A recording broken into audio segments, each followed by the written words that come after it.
Halo, selamat pagi kelas 8. Kembali lagi dengan Ibu Noven di pembelajaran matematika kelas 8. Pada kesempatan ini kita akan melanjutkan materi. Selamat menyaksikan videonya, selamat belajar, selalu sehat dan semangat, dan Tuhan memberkati. Baik, kita akan melanjutkan ke bab berikutnya, yaitu tentang teorema Pythagoras, dan ini berhubungan dengan segitiga siku-siku. Jika ada sebuah permasalahan seperti ini, kita lihat pada gambar. Di sini ada seorang tentara sedang dalam misi penyelamatan. Ini ya yang diingkari ya. Nah, penyelamatannya itu adalah penyelamatan wisatawan yang terjebak di atas sebuah menara pengawas yang berada di atas pantai. Ini menara pengawasnya berada jauh dari bibir pantai. Nah, kemudian ada seorang tentara yang akan menyelamatkan wisatawan tersebut. Berapakah panjang tali yang diperlukan jika tentara ingin menyelamatkan wisatawan dan mendarat di pantai dengan selamat?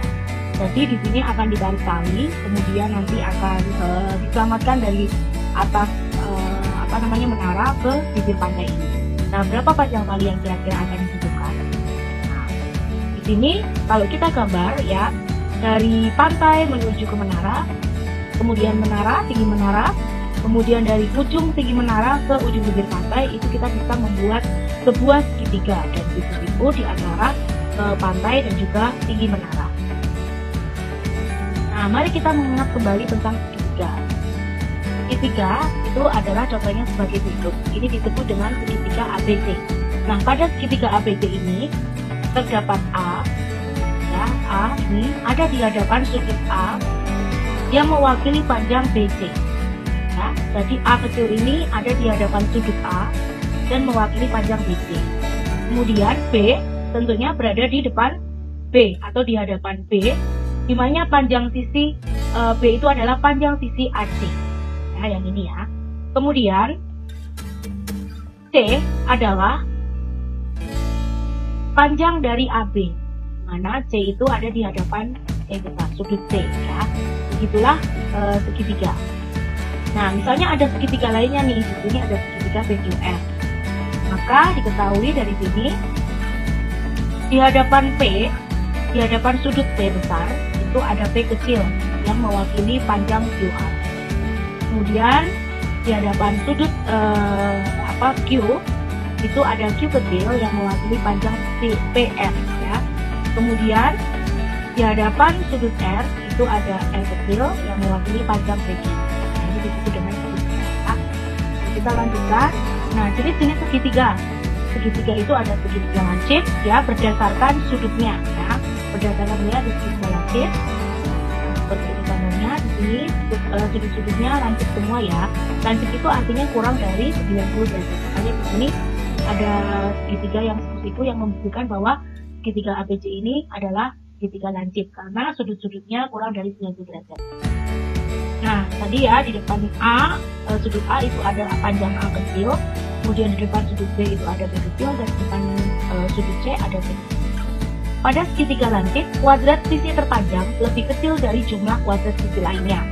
Jadi bisa dengan kata lain ya, di sini kan sisi terpanjangnya kalau kita lihat secara di sini ya, yang di gambar ini, itu sisi terpanjangnya kelihatan adalah C. Jadi C kuadrat kurang dari A kuadrat ditambah B kuadrat ya. Jadi jika itu segitiga lancip, maka berlaku kuadrat sisi terpanjang lebih kecil dari jumlah kuadrat sisi lainnya.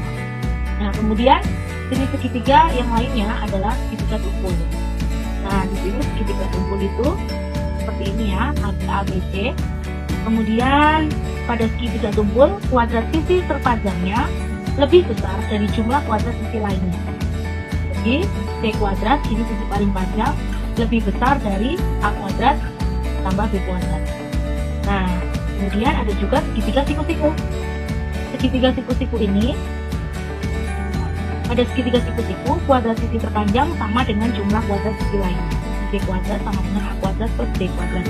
Nah, C kuadrat sama dengan A kuadrat plus B kuadrat ini adalah teorema Pythagoras. Maka kita buktikan teorema Pythagoras tersebut ya, berlaku tidak untuk segitiga. Nah, pembuktian teorema Pythagoras. Perhatikan segitiga berikut ini warna kuning ya, siku-siku ya. Segitiga ini siku-siku. Lalu kita tarik garis ya, yang panjang sisinya itu sama dengan sisi yang tegak ini ya. Kemudian nah di bawahnya juga, dan yang ini juga sisinya ini. Nah, Kalau kita potong-potong menjadi beberapa bagian, misalnya dengan bentuk satuan yang sama, maka untuk persegi yang merah ini terdapat 4 kali 4 satuan kotak ya, jadi ada 16 kotak merah. Kemudian yang hijau ada 9 kotak besar. Nah, ketika kita potong-potong kemudian kita terapkan pada yang persegi yang paling besar ini ya, maka ternyata persegi merah dan persegi hijau ini memenuhi persegi yang paling besar.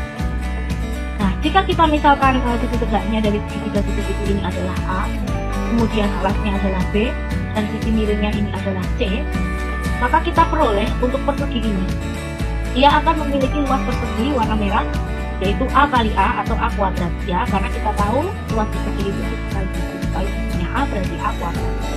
Lalu yang hijau ini luasnya adalah tentunya B kuadrat. Dari mana? B kali B.